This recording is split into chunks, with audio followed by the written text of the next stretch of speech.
In any moment, we're actually informed by two different minds. And you see, what we really want to know is whether your actions in life are based on creating what you'd love, or are your actions focused on avoiding something coming true? Are you placing the power in what you desire to create or resolving a negative belief? See, what we're most afraid of occupies a lot of our attention. Maybe that's public humiliation, rejection, not belonging, not measuring up, not being good enough, not leaving a legacy, not being powerful, not being happy, not being positive, see, not being right, needing to fix ourselves. So we're informed by these two minds, and most of the time people are actually focused on their unconscious wound and their unconscious strategy and taking action to avoid that being true.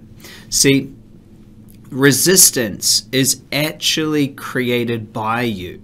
When you have a goal over here that's of your higher mind, of your superconscious, and you feel that you resist it, that resistance is created by you. It's created by your unconscious, and it's there to protect a smaller version of you. So if you feel the action of, you feel that there's an action and you feel the feeling of resistance, you feel that a part of you is resisting it. So instead of going to the gym or asking that person out on a date or starting that business or putting on that webinar or writing the book, if instead you take a different action and it's because of a feeling, well, that feeling is actually placed there by your unconscious. It's actually there to stop you doing something that threatens its way of being.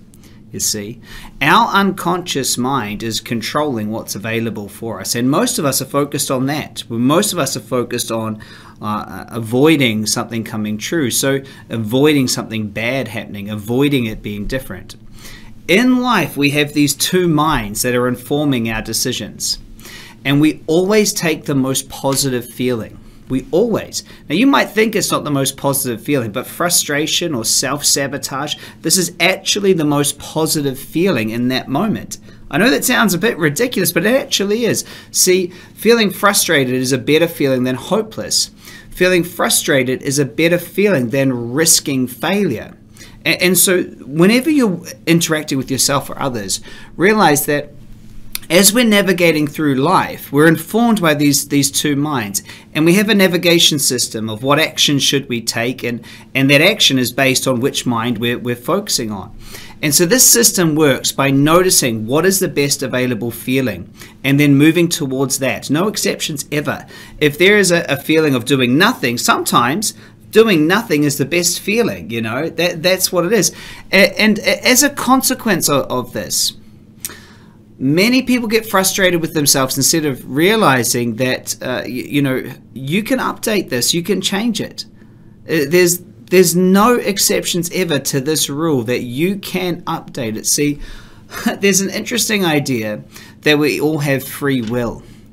The challenge with that is free will is actually programmed automatically. So we do have free will. We have the free will to change it. Yet most of us don't live with our free will. I wrote a video, recorded a video, and the video was The Law of Attraction Sucks. And the reason why I had that video was because the law of attraction does suck. You just attract what you are. But what you are isn't created by you. Between ages 0 and 7, you know, you're basically living in a hypnotic state without a conscious mind. And so yes, you do have free will. However, free will is programmed automatically. And so most people are just living in this automatic programming. We have these two minds. One mind is focused on a wound and avoiding that wound being true. The other is focused on what we would love to create. And most of us are programmed to focus on what we don't want to see true and take an action to avoid it.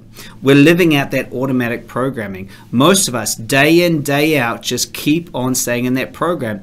You see, it actually takes will. It actually takes you noticing your actions, noticing how you are being, noticing how your life is, and taking back your power and taking your will and refocusing on how you want it to be. Teaching your unconscious how you want it to be and applying that power of creativity. So remember this, you're always being informed by two minds. Always. Wherever you place the power is what creates.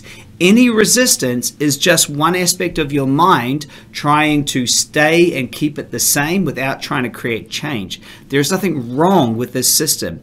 The ego is not the enemy. The unconscious is not the enemy. Fear is not the enemy. This is just how it is. It is just how it is. When you notice it, use your will, take your power back, and refocus on what you want to create.